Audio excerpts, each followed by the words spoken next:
What is the long tail?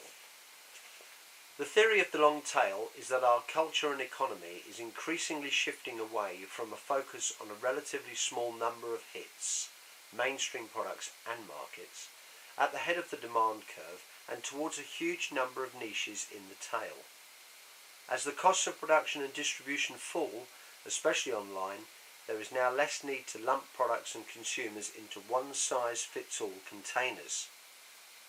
In an era without the constraints of physical shelf space and other bottlenecks of distribution, narrowly targeted goods and services can be as economically attractive as mainstream fare. One example is the theory's prediction that demand for products not available in traditional bricks and mortar stores is potentially as big as for those that are.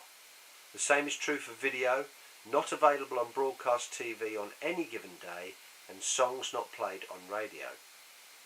In other words, the potential aggregate size of the many small markets in goods that don't individually sell well enough for traditional retail and broadcast distribution may someday rival that of the existing large market in goods that do cross that economic bar. The chart. The term refers specifically to the orange part of the sales chart. It shows a standard demand curve that could be applied to any industry. The vertical axis is sales and the horizontal is products. According to Sanderson, the red part of the curve is the hits, which have dominated our market and culture for most of the last century. The orange part is the non-hits or niches, which is where the new growth is coming from now and in the future. This new niche could have in some part been caused or increased by the growth of social media sites over the last decade and the advertising potential that has also grown.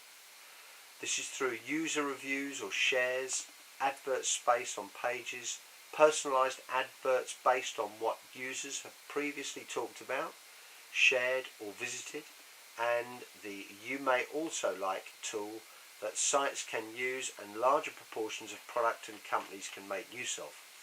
Online retailers are also able to virtually stock much more products than in-store retailers can.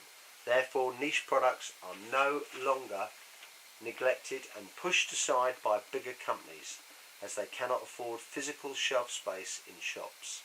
There is an infinite choice for consumers. Breaking through the barriers of traditional demand and ways consumers can access and learn about niches and products. The conclusion. In terms of social media, the long tail theory can be applied because social media is good for contacting many consumers en masse. One tweet, for example, can reach hundreds of thousands of potential customers. They can use new social networks for recruitment, for finding investment, and for numerous other purposes.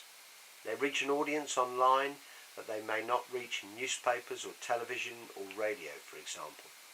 Companies such as Crowdcube have enabled small businesses to raise as much as £100,000 by selling tiny stakes in their business to small masses. This means social media has become a new way for businesses to work, make money, and become bigger business.